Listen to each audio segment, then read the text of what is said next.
genealogia, mas nós vamos ver também a genealogia, viu? É porque eu gostaria de ver logo o capítulo 4, e depois a gente volta para a genealogia, que é para a gente ver alguns pontos interessantes no próximo domingo. Eu quis passar logo para o ponto 4, para o capítulo 4, e depois eu explico aos irmãos durante a pregação, para os irmãos entenderem o porquê disso, tá bom? Então, Lucas capítulo 4, do versículo 1 em diante, é o que nós vamos ver hoje. Amém? Podemos ler? Diz assim a palavra do Senhor: Jesus, cheio do Espírito Santo, voltou do Jordão e foi guiado pelo mesmo Espírito no deserto, durante 40 dias sendo tentado pelo diabo. Nada comeu naqueles dias, ao fim dos quais teve fome. Disse-lhe então o diabo: se és o Filho de Deus, manda que esta pedra se transforme em pão. Mas Jesus lhe respondeu: está escrito, não só de pão viverá o homem. E elevando, mostrou-lhe num momento todos os reinos do mundo. Disse-lhe o diabo: dar-te-ei toda esta autoridade, a glória destes reinos, porque ela me foi entregue, e a dou a quem eu quiser. Portanto, se prostrado me adorares, toda será tua. Mas Jesus lhe respondeu: está escrito, ao Senhor teu Deus adorarás, e só a Ele darás culto. Então o levou a Jerusalém, e o colocou sobre o pináculo do templo, e disse: se és o Filho de Deus, atira-te daqui abaixo, porque está escrito, aos seus anjos ordenará a teu respeito que te guardem, e eles te susterão nas suas mãos, para não tropeçares em alguma pedra. Respondeu-lhe Jesus: dito está, não tentarás o Senhor teu Deus. Passadas que foram as tentações de toda sorte, apartou-se dele o diabo até momento oportuno. Amém? Vamos orar, meus irmãos. Senhor Deus, nós queremos nesta manhã pedir que o Senhor nos ajude a compreender o poder que há em guardar a Tua palavra no coração.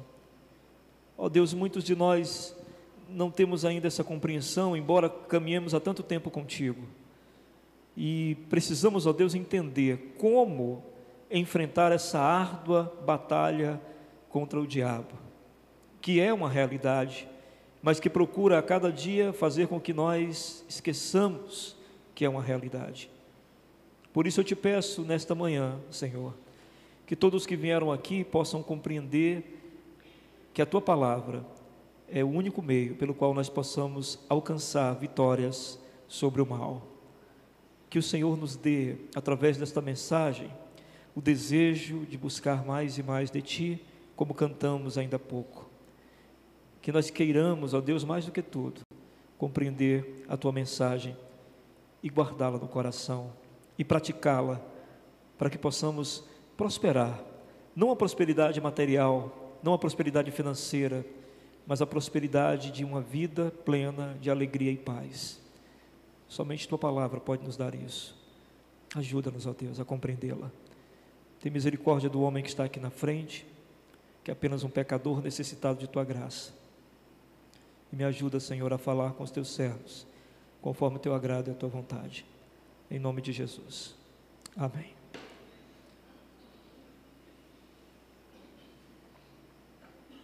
Logo após ser batizado, então, como nós vimos no texto do domingo anterior, Jesus ele enfrenta a tentação por 40 dias e 40 noites.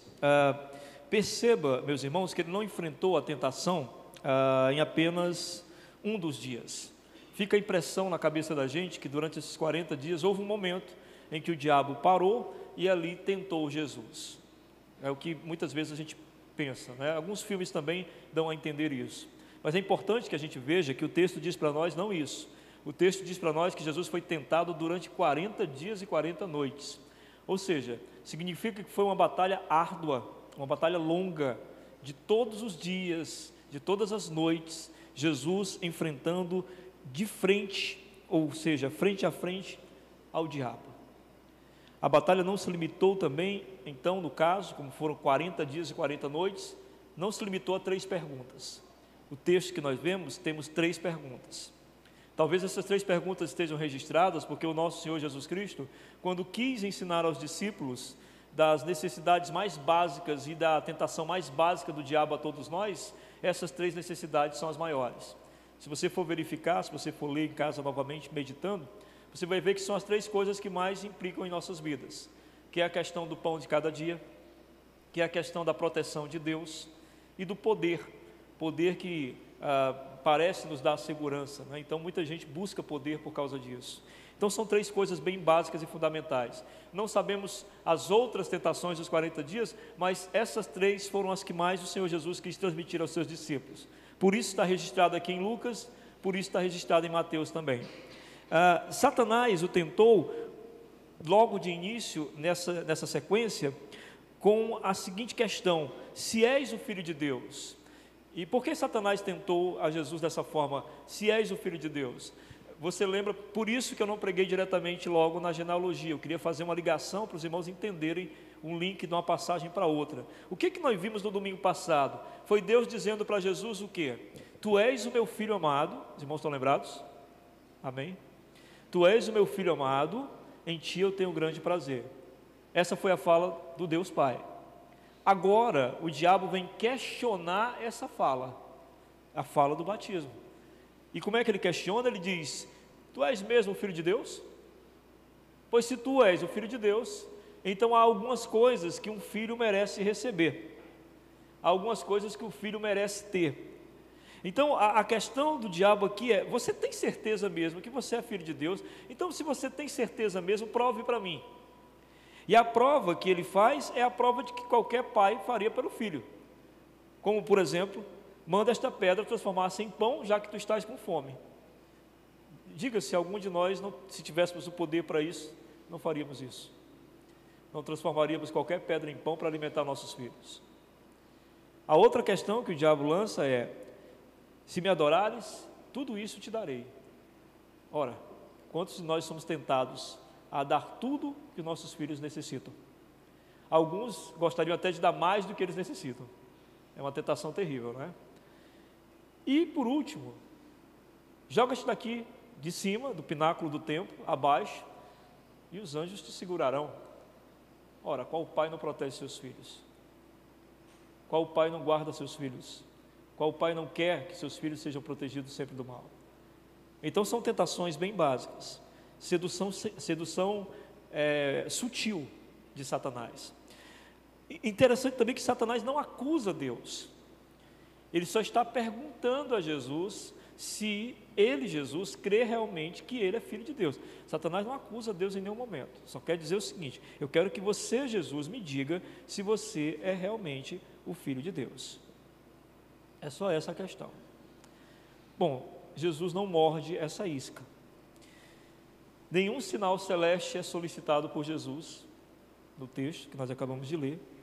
Ele não pede nada disso. Ele simplesmente cita a Bíblia 3 vezes. Aliás, como o diabo fez. Nas 3 tentações, o diabo citou a Bíblia. Nas 3 respostas, Jesus cita a Bíblia também. Jesus sempre começa dizendo, na NVI, na versão, nova versão internacional, sempre diz, né? Jesus sempre diz: está escrito, está escrito, está escrito. Em Mateus também está escrito, está escrito, está escrito. Em Lucas tem um momento que diz: está dito também. Então veja bem, a arma escolhida por Jesus para a sua sobrevivência foi a Escritura Sagrada.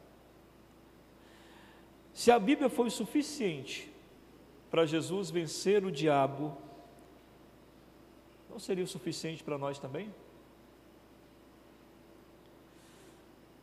Não quero que os irmãos fiquem confusos. Coloque isso bem claramente na sua mente antes de eu expor o texto. Tudo o que nós precisamos para sobreviver nesse mundo, esse mundo é o nosso deserto. Nós somos tentados todo dia. Não é verdade? Esse mundo é o nosso deserto. Nós estamos indo para Canaã, que é a nossa terra prometida pelo Senhor. Enquanto isso, estamos passando pelo deserto. E enquanto passamos pelo deserto, somos tentados. Guarde isso no seu coração antes de eu começar a explicar o texto. Para sobreviver nesse deserto, nós precisamos da Bíblia, da palavra de Deus, para combater o diabo. Então, eu quero apresentar aqui 3 motivos pelos quais, nós vamos depender da Bíblia para vencer o diabo. Primeiro deles, estar cheio do Espírito Santo é estar cheio da palavra.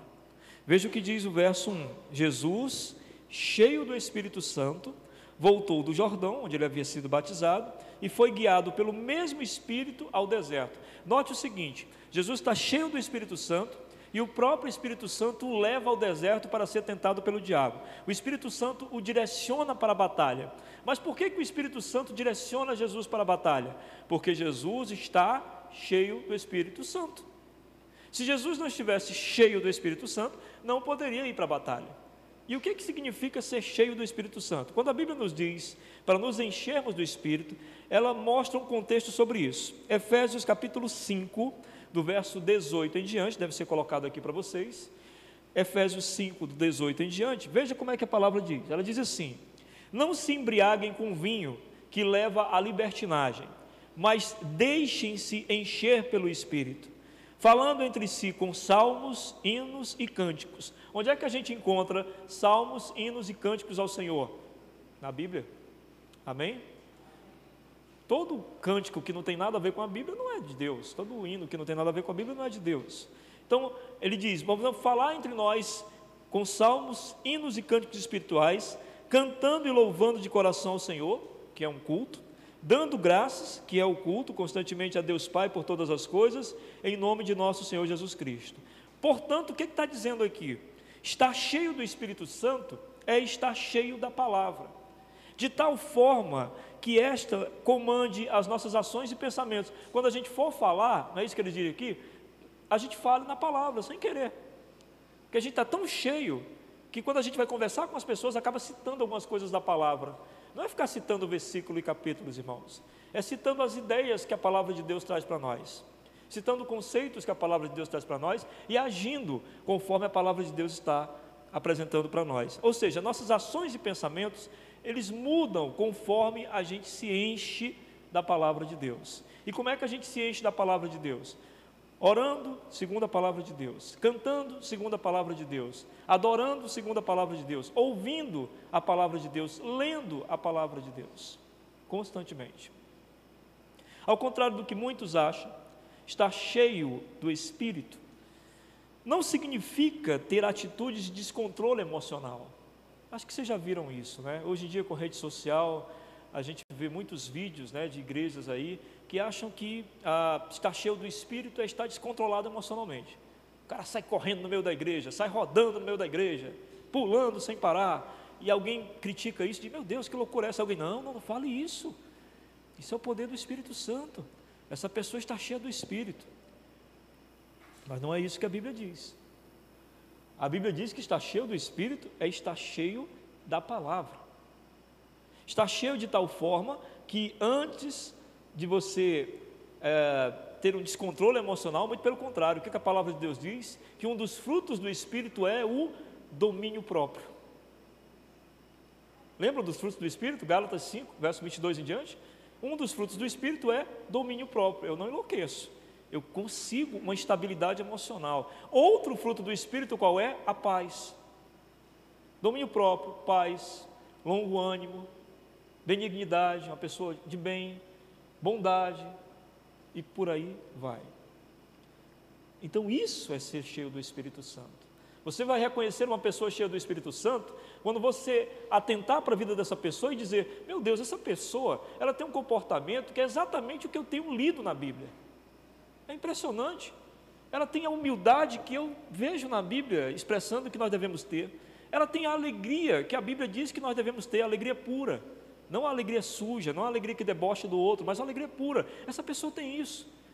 Ela tem paz, e uma paz igual as Escrituras dizem que nós devemos ter. Incrível, essa pessoa é cheia do Espírito Santo.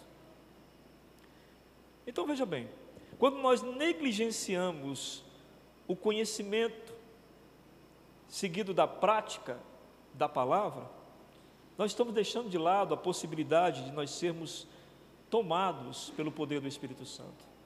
Como é que a gente vai ser tomado pelo poder do Espírito Santo? Quando a gente conhecer a palavra e trazer a palavra para nossas vidas e dizer, eu quero viver isso.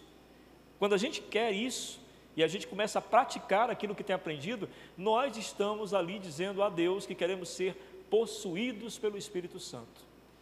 Que o Espírito Santo controle nossas vidas. Não adianta nós orarmos para sermos cheios do Espírito Santo, se nós não tivermos conhecimento do que significa isso. Não adianta você dizer, eu quero que o Espírito Santo tome conta de minha vida, eu quero que Ele assuma o controle de toda a minha vida, se você nem sequer sabe o que significa isso. E nós só saberemos o que é ser controlado pelo Espírito Santo, pelo conhecimento da palavra, porque aí é que nós vamos saber o que é que o Espírito Santo vai fazer em nós. Como é que você pode pedir que algo lhe controle se você nem sabe o que isso quer fazer de você? Você só pode pedir que algo lhe controle se você souber o que vai acontecer. Os irmãos concordam comigo? Você não vai dizer, faça o que quiser comigo. Espera aí, o que vai ser feito? Para isso você tem que conhecer a palavra. E essa é a razão porque muitos em nossos dias alegam pertencer a Deus e ser cheios do Espírito Santo, mas as suas vidas não correspondem ao que afirmam. Alguns desses irmãos nem sabem o que é o Espírito Santo. Nem sabem o que é. Vocês lembram de Tiago e João, quando Jesus foi passar pelos samaritanos, e os samaritanos não o receberam, e Tiago e João disseram, Senhor, o Senhor quer que a gente ore para que venha fogo do céu e consuma todos eles? Jesus disse, vocês não sabem de que espírito sois. Ou seja, vocês não sabem com quem vocês estão lidando, com quem vocês estão caminhando. Quem sou eu? Algumas pessoas não têm mínima ideia de quem é o Espírito Santo. Aconteceu isso numa certa ocasião em que Paulo encontrou alguns discípulos que não sabiam quem era o Espírito Santo. Está em Atos capítulo 19. Atos 19 diz o seguinte. Atos 19, diz assim, enquanto Apolo estava em Corinto, Paulo, atravessando as regiões altas, chegou a Éfeso. Ali encontrou alguns discípulos e lhes perguntou, vocês receberam o Espírito Santo quando creram? Eles responderam, não, nem sequer ouvimos que existe o Espírito Santo. Então, que batismo vocês receberam? Perguntou Paulo. O batismo de João, responderam eles. Disse Paulo, o batismo de João foi um batismo de arrependimento. Lembra que eu falei isso no último culto? Amém? Que o batismo de João não é o nosso batismo, né? Então o batismo de João foi um batismo de arrependimento. Ele dizia ao povo que cresce naquele que viria depois dele, isto é, em Jesus. Ouvindo isto, eles foram batizados no nome do Senhor Jesus. O batismo mesmo, o nosso, aquele que a gente batiza aqui. Eu te batizo em nome do Pai, do Filho e do Espírito Santo. Amém? Quando Paulo lhes impôs as mãos, essa imposição de mãos era gratidão pela vida da pessoa que havia sido batizada, acolhida pelo Senhor Jesus.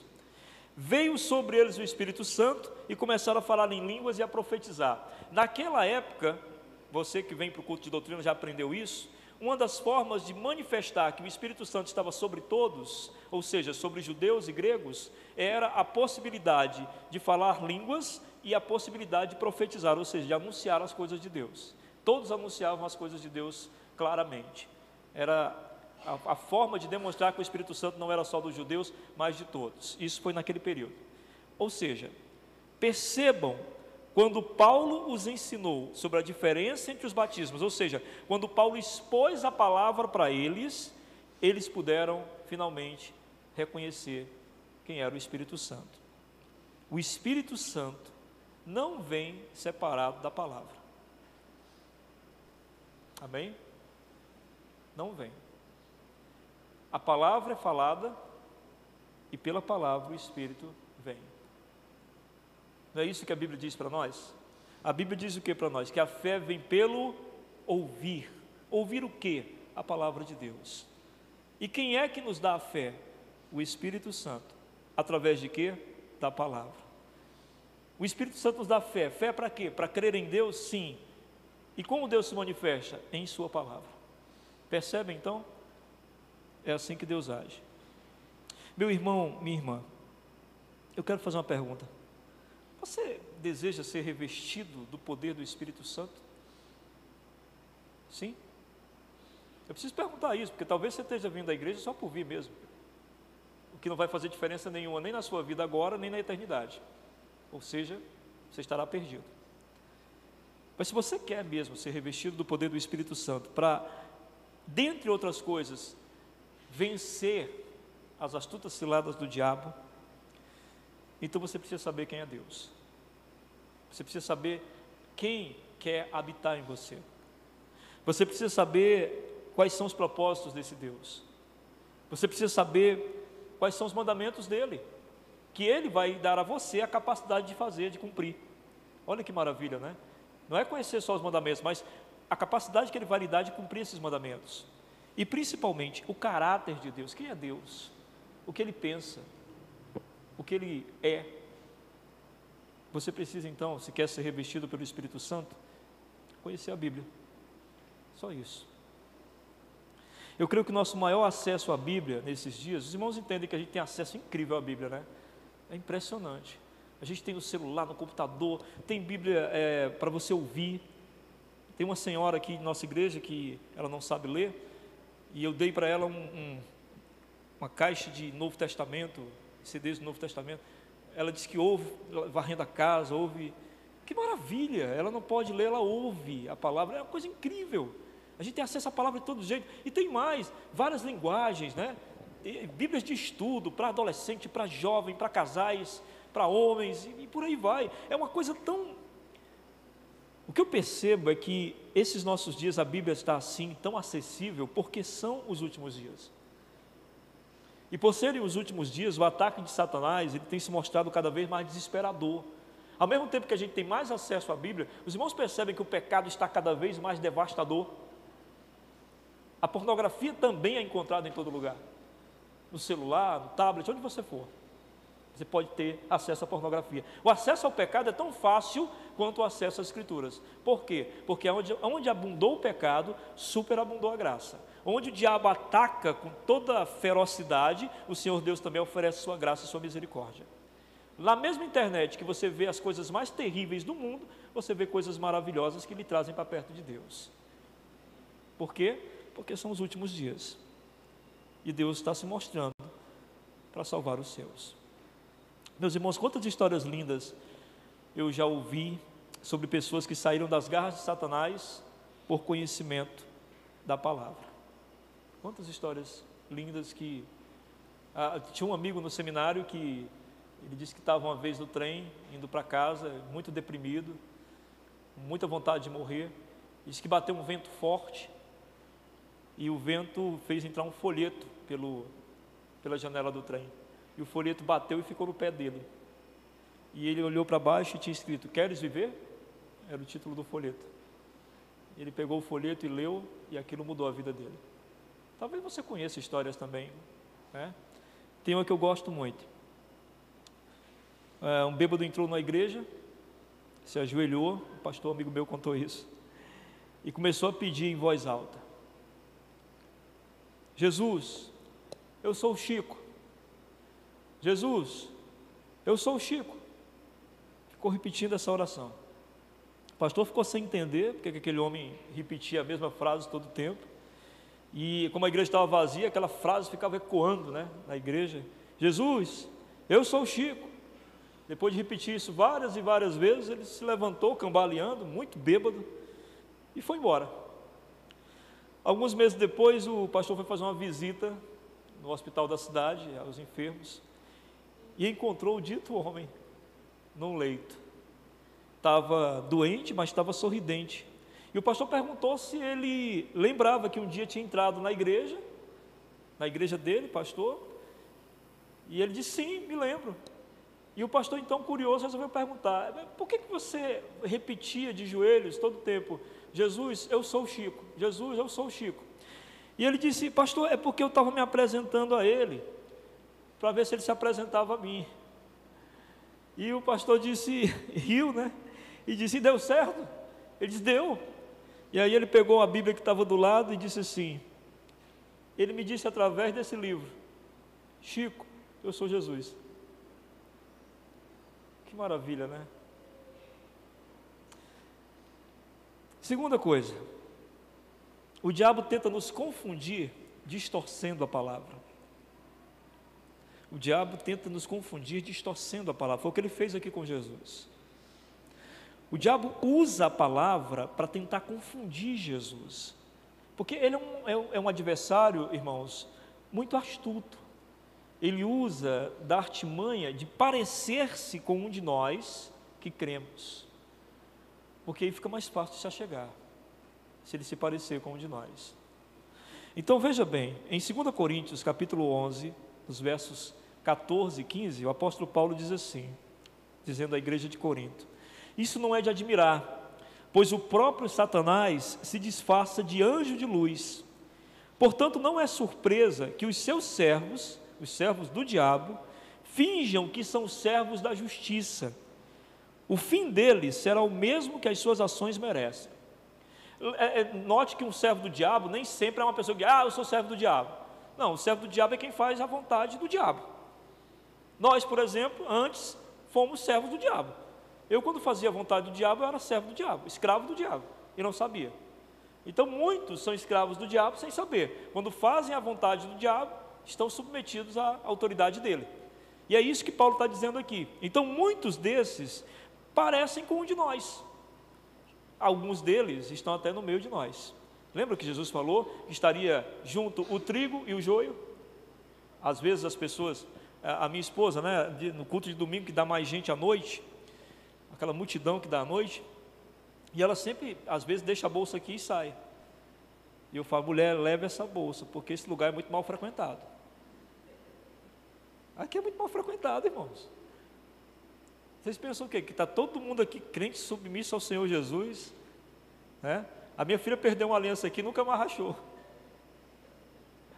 É mal frequentado, porque aqui é trigo e joio. E o Senhor Jesus ainda disse o seguinte: não separa ninguém, porque de repente o joio se torna trigo, entendeu? De repente, então ninguém pode nem separar, dizer, quem não é trigo, vai embora. Não, fica por aqui, quem sabe você se torne trigo, né? Então a gente seria muito inocente se nós achássemos que todos que proferem a palavra de Deus são sinceros. Nem todos são. Muitos usam a palavra para seus próprios fins. A Bíblia, meu irmão, já serviu para fundamentar a escravidão. A Bíblia já serviu para incitar a violência. A Bíblia já serviu para atitude de discriminação fundamentada no sexo. A Bíblia já serviu para fins políticos. A Bíblia já serviu para dar riquezas a líderes gananciosos. Disse alguma mentira? Vocês todos sabem disso, não sabem? Sabe o que o apóstolo João disse em 1 João capítulo 4, no verso 1? Falando à igreja, ele disse: naquele tempo, amados, não creiam em qualquer espírito, mas examinem os espíritos para ver se eles procedem de Deus, porque muitos falsos profetas têm saído pelo mundo. Naquele tempo. Na época do apóstolo João, o engano pregado era de que Jesus não tinha vindo em carne. Os profetas daquela época diziam: não, ele não sofreu nada não, ele era espírito. Aquilo ali tudo foi mentira, ele não sentiu dor nenhuma. E o apóstolo João tinha que defender com todas as forças, né? Por isso que o livro dele, 1 João, começa ele dizendo: nós vimos, nós tocamos, nós sentimos. Ele era gente, porque naquela época havia esse engano sendo pregado. Em nossos dias, todo tipo de engano tem sido pregado. Eu fico assim chocado que muitos irmãos não gostam, não têm prazer ou não buscam participar da escola de vida, que é um meio que nós temos de você se aprimorar mais na palavra de Deus, porque são muitos enganos hoje em dia, meu irmão. Os enganos batem na sua porta, os enganos estão na sua televisão. Esses dias eu vi uma irmã comentando comigo, uma irmã aqui da igreja, fiquei todo arrepiado. A irmã chega para mim e diz assim: pastor, eu não tenho ido para o culto de quarto, porque eu cuido de uma senhora idosa, mas eu tenho assistido um culto em casa. Meu Deus do céu, que culto é esse? É o culto da igreja tal. Meu Deus, minha irmã, pelo amor de Deus, desliga a televisão. Desliga a televisão, minha irmã, isso não é de Deus. Isso vai confundir a cabeça da irmã completamente. Aí, pastor, mas ele é um homem tão bom. Eu disse: pois me diga, qual foi a vez, eu sempre faço esse teste, que ele abriu a Bíblia e explicou a Bíblia. Qual foi a vez? E ela parou assim, realmente ele abre pouco a Bíblia. Eu disse, irmã, eles não abrem a Bíblia. O máximo eles citam um versículo da Bíblia. Esses dias também, recentemente, o irmão me mostrou um site que um grupo tenta provar pela Bíblia, que Jesus, na verdade, era uma mulher. É terrível, é muita coisa. Imagine então, meus irmãos, o que será do povo de Deus se não se firmar no conhecimento da palavra. Quantos ventos de doutrina e engano Satanás usará para afastar os filhos de Deus da comunhão com Deus? Um dos conceitos fundamentais da teologia é o de que a Bíblia mesmo responde à Bíblia. Isso é um conceito da reforma. Nós somos uma igreja reformada. O que significa isso? Somos uma igreja que tem uma linha de pensamento que a Bíblia é a única regra de fé e prática. Amém? Nós somos uma igreja que você ouve a pregação e você tem que dizer, você pode falar o que você quiser aí, mas eu quero saber se está aqui. É um dos conceitos batistas. E o terceiro conceito é, a Bíblia responde à Bíblia.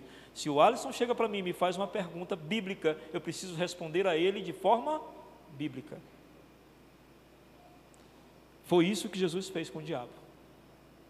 Pegou os textos isolados, que o diabo sempre faz isso, pega textos isolados, e ele situou esses textos como eles deveriam realmente ser lidos. Portanto, veja bem, nós podemos crer que é verdade sim, que o Pai alimentou os seus filhos no deserto. Não está lá no Antigo Testamento? Não está, irmãos? Quando o povo estava no deserto, Deus não alimentou o povo no deserto? Então, a palavra do diabo não está errada, mas tem uma verdade oculta. E a verdade oculta qual é? Nem só de pão viverá o homem. Não nos basta ser alimentados, a gente quer a presença de Deus na vida da gente. Não é a verdade que está na Bíblia? Segundo, é verdade sim que o Senhor pode dar ordem aos seus anjos para proteger seus filhos. Quantas vezes eu fui protegido pelo Senhor? Depois de pastor. Em algumas situações, quando vou, eu considero, por exemplo, quando vou a um presídio, eu considero que Deus está me protegendo, porque sempre pode acontecer alguma coisa, uma rebelião, né? E geralmente a gente prega assim numa distância bem curta para os presos. O cara pode agarrar meu pescoço lá e me fazer refém. Eu acredito que todas as vezes que eu vou a uma situação dessa, os anjos do Senhor estão comigo. Então não é mentira, é verdade que o Senhor pode dar ordem aos seus anjos para proteger os seus filhos, mas também é verdade que Ele é um Senhor soberano, Ele não é nosso servo e Ele não vai atender a nós só porque nós o provocamos. Só porque o Maírto quis entrar na favela 1h da manhã e ele acha que Deus tem que proteger ele, tem como obrigação proteger ele. Não é isso que a Bíblia diz. Deus é soberano e vai proteger quem Ele quiser e quando quiser. Amém? E não é verdade que todos os reinos pertencem ao diabo. Você nunca pode esquecer que o diabo é o pai da mentira. O que a Bíblia diz? Salmo 24: do Senhor é a terra, a sua plenitude, o mundo e o que neles habitam. Amém? Tudo é do Senhor. E o diabo lança uma mentira: isso aqui tudo é meu, me foi dado, te darei se tu me adorares. Ele não tem nada para lhe dar, nada. Então, para identificar o falso de longe, você já está errado. Você ligar a sua TV e ver aquele pastor falando lá, e aquela multidão, não confie em multidão. Porque tem muita gente, deve ser de Deus. Então Jesus foi um fracasso, porque ele terminou o ministério dele com um discípulo ao pé da cruz. Se você for parar para pensar dessa forma, você vai dizer, então Jesus foi um fracassado, terminou o ministério com uma pessoa no pé da cruz. E olha aí a multidão que esse homem tem. Uma vez eu vi um pastor falando isso. Ele disse, olha, quem achar que isso aqui não é de Deus, dá uma olhada nisso aqui. Não vejo nada demais nisso, porque todo o povo que saiu do Egito não entrou em Canaã.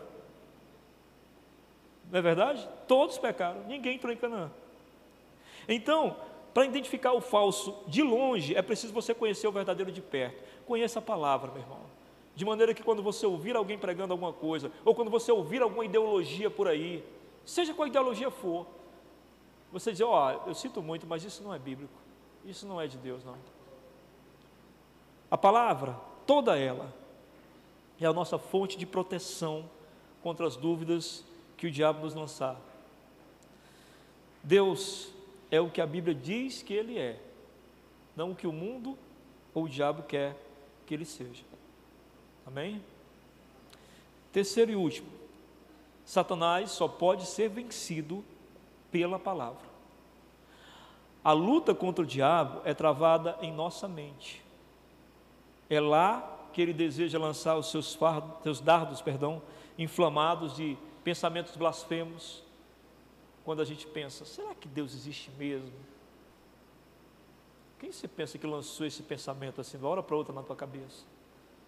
Essa dúvida, incitações pecaminosas. Você olha para aquela mulher, ou olha para aquele rapaz, mesmo você sendo casado ou casada, e sente-se atraído.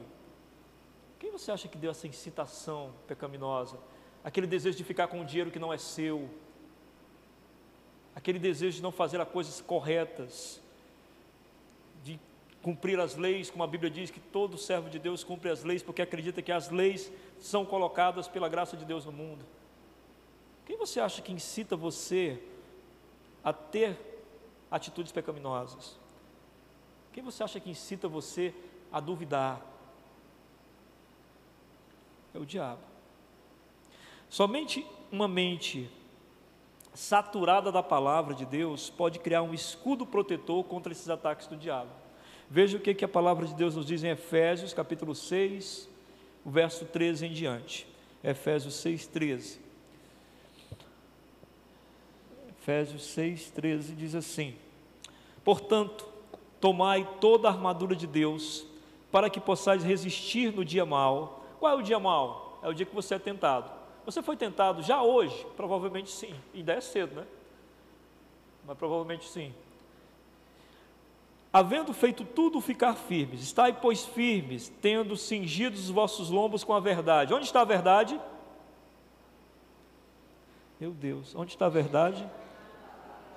Isso, muito bem. E vestida a couraça da justiça. Onde está a justiça? Aonde? Meu Deus, é na Bíblia. Na Bíblia. Vamos voltar de novo. Onde está a verdade? Ai, graças a Deus. É a justiça? É na Bíblia. Vamos falar na Bíblia que você está bom? Calçados os pés da preparação do Evangelho. Onde está o Evangelho? Tomando sobretudo o escudo da fé, com o qual podeis apagar todos os dardos inflamados do maligno. Tomai também o capacete da salvação e a espada do Espírito, que é a palavra de Deus. Amém? Então a espada do Espírito, ou seja, como é que o Espírito faz para nos dar a capacidade de vencer e de lutar?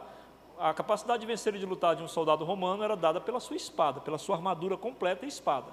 Ou seja, não adiantava só ele ter uma espada. Se ele não estivesse todo ornamentado para a batalha, ele não conseguiria obter uma vitória. E aí é que está o problema de muitos crentes.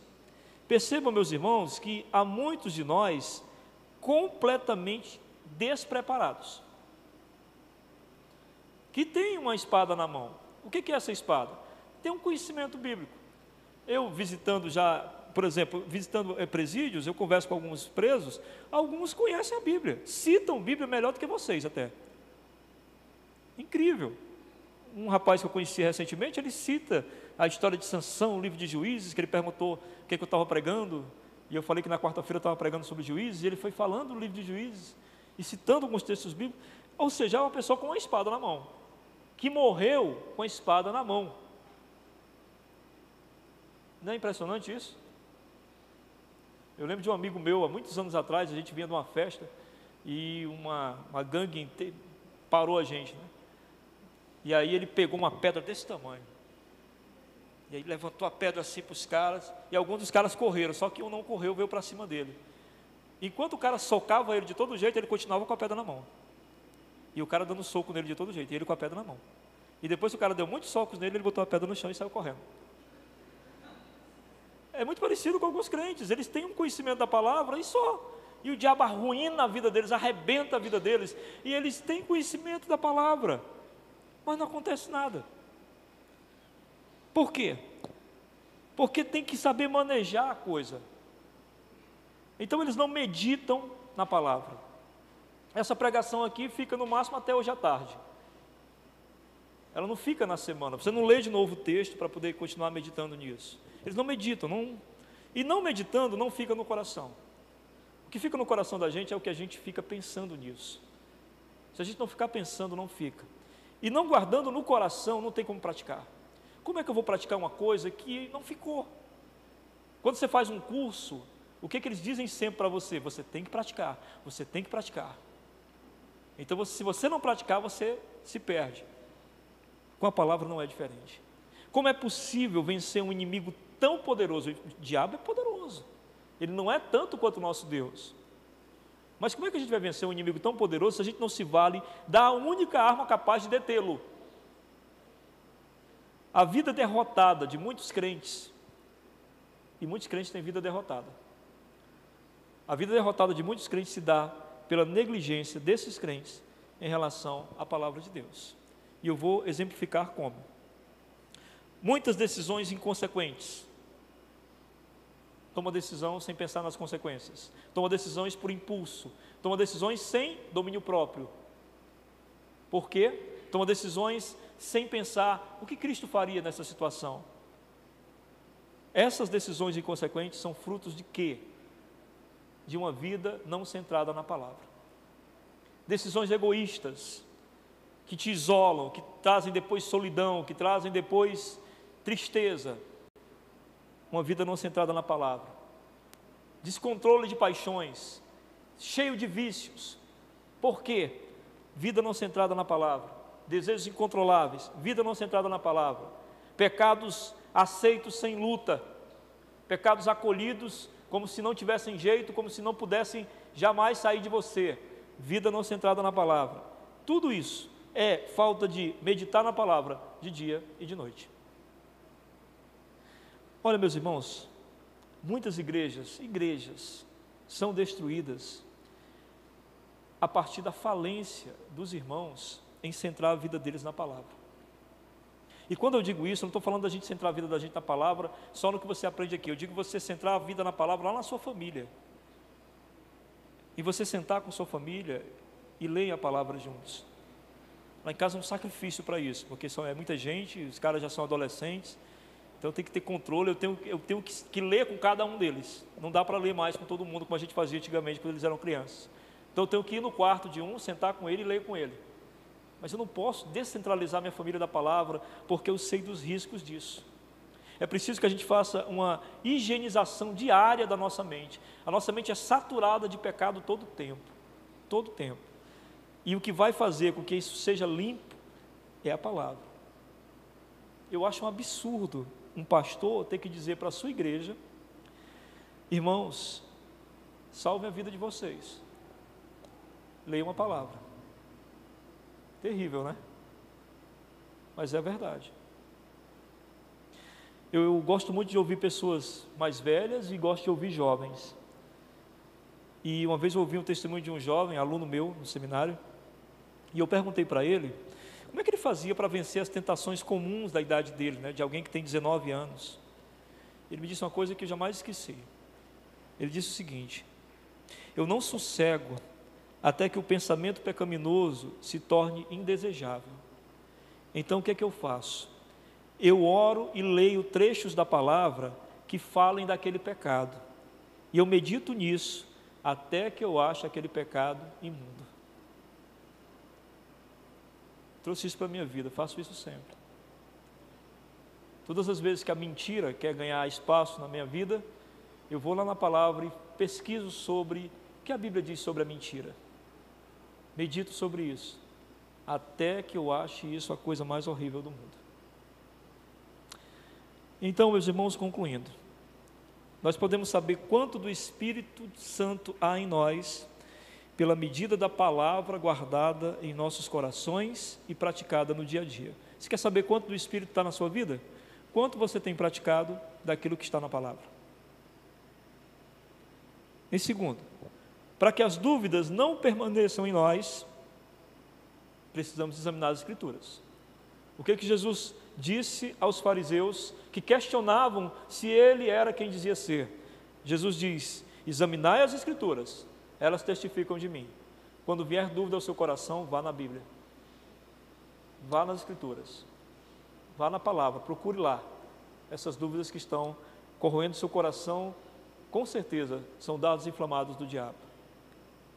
E em terceiro e último, se Satanás deseja destruir nossas vidas, eu posso afirmar sem receio que a única maneira da gente ficar salvo é guardando a palavra, meditando nela de dia e de noite, para praticá-la com prazer. À medida que eu pratico a palavra de Deus, o que o apóstolo Tiago diz? Sujeitai-vos a Deus e o diabo fugirá de vós.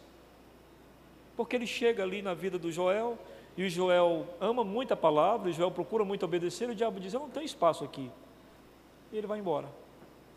Ele sempre foge onde ele não encontra espaço. Amém? Fala com o Senhor sobre o que você ouviu nessa manhã.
Muito obrigado, Senhor, por Tua palavra.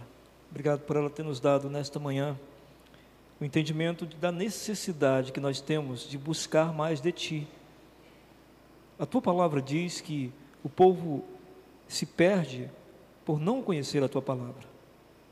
Ajuda-nos então a ter não só o desejo do conhecimento, mas o desejo da prática, que é o que nos há de libertar de todo o mal. O Senhor disse que veio para nos dar vida e vida em abundância. Nós queremos, Senhor, queremos viver a alegria, a paz que o Senhor promete nos dar. Para isso, ajuda-nos a guardar a Tua palavra. Em nome de Jesus. Amém.